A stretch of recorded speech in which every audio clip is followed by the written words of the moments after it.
Hello বন্ধুরা, আমি শুভ্রা রান্না করে পরিবার চ্যানেলে আপনাদের স্বাগত জানাই। আজকে আমি একটা দারুণ টেস্টি ব্রেকফাস্ট রেসিপি শেয়ার করব। আর যেহেতু এটা খুবই কম তেলে বানাবো, তার জন্য এটা বেশ হেলদিও হবে। সন্ধ্যাবেলায় হালকা ফুলকা খিদেতেও কিন্তু এই রেসিপিটা ট্রাই করতে পারেন, ভীষণ ভালো লাগবে। চলুন তবে রেসিপিটা দেখে নেওয়া যাক।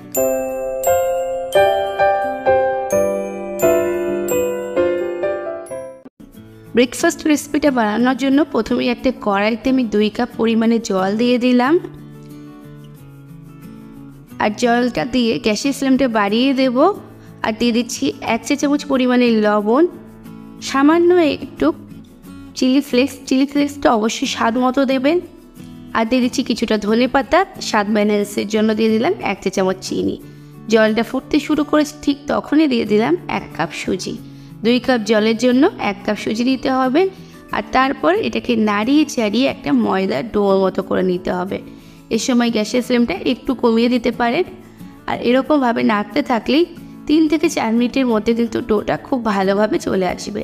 তো ডোটা হয়ে যাওয়ার পর একটুখানি নাড়িয়ে চাড়িয়ে টানিয়ে নিতে হবে, একটু শক্ত করে নিতে হবে যাতে এটা ময়দার মতো হয়ে যায়। তো দেখুন হয়ে গেছে। এরপর এটা গ্যাসের থেকে নামিয়ে একটু ঠান্ডা করে নেব। ততক্ষণে কড়াইটা আবারও ধুয়ে আমি একটু বসিয়ে দিয়েছি। আর দিয়ে দিচ্ছি খুব সামান্য 1 টেবিল চামচ পরিমাণে সাদা তেল। তেলটা গরম হয়ে গেলে দিয়ে দিলাম 1/2 চা চামচ কালো সর্ষে আর 1/2 চা চামচ গোটা জিরে দিয়ে ফোড়নটা 1 থেকে 1.5 মিনিট একটু নেড়ে চেড়ে নেব, ফোড়ন থেকে সুন্দর গন্ধ বেরোনো পর্যন্ত। ফোড়নটা হয়ে গেলে এখানে 8-10টা কারি পাতা দিয়ে দিলাম। এটা সম্পূর্ণ অপশনাল, আপনারা না থাকলে বাদ দিতে পারেন। এরপর আমি একটু নেড়ে চেড়ে কারি পাতাটাকে ভেজে নিয়েছি। তারপর একটা মাঝারি সাইজের পেঁয়াজ খুব মিহি করে কুচি করে দিয়েছি, একটা কাঁচা লঙ্কা দিয়েছি আর 1 চা চামচ আদা বাটা। সমস্ত কিছু একটু নেড়ে চেড়ে ভেজে নিচ্ছি। আর 3 থেকে 4 মিনিট সময় ধরে এটাকে একটু ভেজে নেব। খুব বেশি ডার্ক করার দরকার নেই, মোটামুটি ভেজে নিলেই হবে। একটা বড় সাইজের টমেটোর অর্ধেকটা ছোটো টুকরো করে কেটে দিয়েছি। মাঝারি সাইজের একটা ক্যাপসিকামের অর্ধেকটা দিয়েছি ছোটো টুকরো করে। আর একটা মাঝারি সাইজের গাজর দিয়েছি গ্রেট করে। এরপর সমস্ত কিছু নেড়ে চেড়ে একটু ভেজে নেব। আর ভেজে দিতে দিতে দিয়ে দেবো কিছু গুঁড়ো মশলা। প্রথমেই দিয়ে দিচ্ছি 1 চা চামচের 3 ভাগের 1 ভাগ লবণ, 1 চা চামচের 4 ভাগের 1 ভাগ ধনে গুঁড়ো, 1 চা চামচের 4 ভাগের 1 ভাগ জিরে গুঁড়ো আর 1 চা চামচের 4 ভাগের 1 ভাগ লাল লঙ্কার গুঁড়ো। সমস্ত কিছু দিয়ে নেড়ে চেড়ে সফট হওয়া পর্যন্ত ভেজে নেব। যতক্ষণ না সফট হচ্ছে ততক্ষণ ভেজে নিতে হবে। এই পর্যায়ে একটু সময় লাগবে। 6 থেকে 7 মিনিট সময় ধরে হাই টু মিডিয়াম ফ্লেমে দিয়ে এটাকে সুন্দর করে নেড়ে চেড়ে ভেজে নিতে হবে। আর ভাজতে ভাজতে দেখুন এটা বেশ সফট হয়ে এসছে। এখন দিয়ে দিচ্ছি 2টো মাঝারি সাইজের সেদ্ধ আলু। আপনারা আলুটাকে সেদ্ধ করে চটকেও দিতে পারেন খোসা ছাড়িয়ে। আমি খোসা ছাড়িয়ে নিয়ে আলুটাকে গ্রেটারের সাহায্যে গ্রেট করে নিয়েছি। এরপর সমস্ত কিছু নেড়ে চেড়ে মিশিয়ে নিচ্ছি। আর আলুটাকে মশলার সাথে খুব ভালো করে মেশাতে হবে। এরপর দিয়ে দিচ্ছি কিছুটা ধনে পাতা আর দিয়ে দিচ্ছি 1/2 চা চামচ পরিমাণে চাট মশলা। আপনাদের কাছে চাট মশলা না থাকলে আমচুর পাউডার দিতে পারেন। আর যদি সেটাও না থাকে তাহলে একটু লেবু রস দিতে পারেন। তারপর সমস্ত কিছু নেড়ে ছেড়ে মিশিয়ে নিচ্ছি। আলুর সাথে সমস্ত কিছু খুব ভালো করে এরকমভাবে নেড়ে ছেড়ে মেশাতে হবে। আর এ পর্যায়ে আমার মেশানোটা হয়ে গেছে। এরপর এটাকেও আমি একটা পাত্রে নামিয়ে ঠান্ডা করে নেব। তো দেখুন আমি এখানে সুজির ডোটা আর পুরটা দুটোই নিয়ে নিয়েছি। প্রথমে এই ডোটাকে একটু হাত দিয়ে মেখে নেব। আটা বা ময়দা যেভাবে মাখে সেভাবে একটু সফট করে নেব। ওপর দিকগুলো একটু হার্ড হয়ে গেছে, শক্ত হয়ে গেছে, সেগুলো একটু হাত দিয়ে মাখলেই এরকম ময়দার মতো একটা ডো তৈরি হয়ে যাবে। তারপর এটা থেকে ছোট ছোট করে লেচি কেটে নেব, এরকমভাবে গোল গোল করে, যেরকম আমরা লুচি পরোটা বা রুটির লেচি কাটি ঠিক এরকমভাবে। আর একইভাবে আমি সব লেচিগুলো কেটে নিয়েছি আর হাতের মধ্যে দিয়ে একটু গোল করে নিচ্ছি। এই পরিমাণে আমার 9খানা লেচি হয়েছে।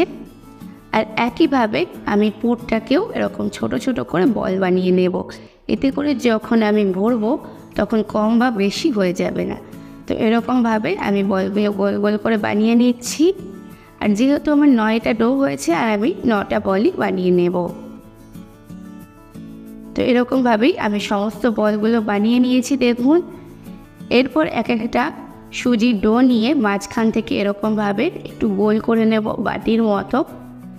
যেরকমভাবে আমরা পুর ভরি পরোটা বানানোর সময় ঠিক সেরকমভাবে প্রয়োজনে একটু ময়দার গুঁড়ো দিতে পারে যদি মনে হয় হাতে লেগে যাচ্ছে।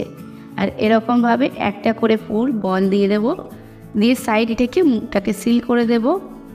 ঠিক এরকমভাবে মুখটাকে সিল করে দিতে হবে, ঠিক যেরকমভাবে কোনো পরোটা বানানোর সময় ভেতরে পুর দেওয়া হয়। দিয়ে খুব ভালো করে গোল করে ঘুরিয়ে এক একটা বল করে নেব। তো দেখুন এরকমভাবে আমার একটা তৈরি হয়ে গেছে। আর আমি আরও একটা দেখিয়ে দিচ্ছি। একইভাবে আবারও একটা সুজির বল নিয়ে নিয়েছি, আর এরকমভাবে হাতের মধ্যে একটু ময়দা নিয়ে একটা বাটির শেপ দিয়ে নেব। আর যে পুরের বলগুলো রেখেছি সেই পুরের বল থেকে একটা বলের মধ্যে দিয়ে দিচ্ছি, আর এরকমভাবে সাইড থেকে ঢেকে দেব সুজির ডোটা দিয়ে। তো দেখুন এরকমভাবে আস্তে আস্তে ঢেকে দিতে হবে। যেহেতু পরোটা করবো না তাই আমি পুরগুলো বেশি বেশি করে দিয়েছি, আর পুরটা বেশি দিলে কিন্তু খেতে ভীষণ ভালো লাগবে। তো গোল করে নিয়েছি, আর আমার সবগুলো একইভাবে তৈরি করা হয়ে গেছে। একটা স্টিলের প্লেট নিয়েছি, খুব সামান্য পরিমাণে সাদা তেল একটু ব্রাশ করে নিচ্ছি। এগুলো আমরা স্টিম করব, তো লেগে যাতে না যায় ঠিক সেরকমভাবেই আমি অল্প করে তেল ব্রাশ করে নিয়েছি। আর এক একটা বল এরকমভাবে সেট করে দেবো, একটু ফাঁকা ফাঁকা করে দেবো, যখন স্টিম করব তখন কিন্তু এগুলো অল্প করে বেড়ে যাবে। তো এরকমভাবে এগুলোকে সাজিয়ে নিয়েছি। একটা কড়াইয়ের মধ্যে 1 কাপ পরিমাণে জল দিয়ে দিয়েছি, তার উপর একটা স্ট্যান্ড দিয়ে প্লেটটা দিয়ে দিয়েছি।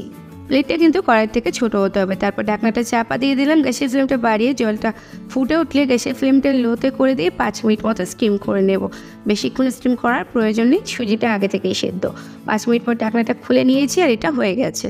আর তারপর আবারও কড়াইটা বসিয়ে দিয়েছি, আর দিয়ে দিলাম 1 টেবিল চামচ পরিমাণে সাদা তেল, দিয়ে দিচ্ছি 1/2 চা চামচ গোটা জিরে, 1/2 চা চামচ সর্ষে ফোড়ন, সামান্য একটু কারি পাতাটা অপশনাল, আর খুব সামান্য একটু 1 চুটকি পরিমাণে হলুদ দিচ্ছি। হলুদ দিলে কালারটা খুব সুন্দর আসবে। তেলের ওপর নেড়ে চেড়ে পুরো তেলটাকে পুরো কড়াইতে মাখিয়ে নেওয়ার চেষ্টা করছি। আর এরকমভাবে মেখে নিয়ে ওপর থেকে একটু ধনে পাতা ছড়িয়ে দিয়েছি, দিয়ে এক একটা বল এরকমভাবে একটু সাজিয়ে দেব। হাই ফ্লেমে দিয়ে 1 থেকে 1.5 মিনিট একটু রাখবো, রেখে তারপরে এটাকে উল্টে দিতে হবে। আর একটা একটা করে এরকমভাবে আস্তে আস্তে উল্টে দিতে হবে। আর দেখুন দেখতে কিন্তু ভীষণ ভালো লাগছে। সবগুলোই এরকমভাবে আস্তে আস্তে উল্টে দিতে হবে।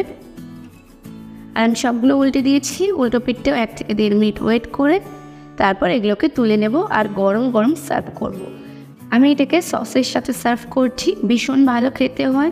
সকালবেলার জল খাবার বা সন্ধ্যাবেলা টিফিনে এরকম একটা খাবার খেতেই পারেন। বাচ্চাদেরও ঘুরিয়ে ফিরিয়ে বানিয়ে দিতে পারেন, টিফিনে ভীষণ পছন্দ করবে। একঘেয়ে খাবার বাচ্চারা কখনোই পছন্দ করে না। আর আমি একটা ভেঙে দেখিয়ে দিচ্ছি, দেখুন ভেতরটা কিন্তু পুরে ভর্তি। তাহলে বন্ধুরা আমার আজকের রেসিপিটা কেমন লাগলো অবশ্যই কমেন্টস করে জানাবেন। ভালো লাগলে লাইক এবং শেয়ার করতে কিন্তু একদমই ভুলবেন না। আর যদি চ্যানেলটাকে এখনও সাবস্ক্রাইব না করে থাকেন তাহলে তাড়াতাড়ি সাবস্ক্রাইব করে পাশে থাকা বেল আইকনে ক্লিক করে দেবেন, তাকে পরবর্তীকালে চ্যানেলে যখন নতুন কোনো রেসিপির ভিডিও আপলোড করব সবার আগে আপনাদের ফোনে নোটিফিকেশান পৌঁছে যায়। আজকে এ পর্যন্তই, আবার আসবো অন্য কোনো দিন অন্য কোনো রেসিপি নিয়ে। ততক্ষণে ভালো থাকবেন, সুস্থ থাকবেন।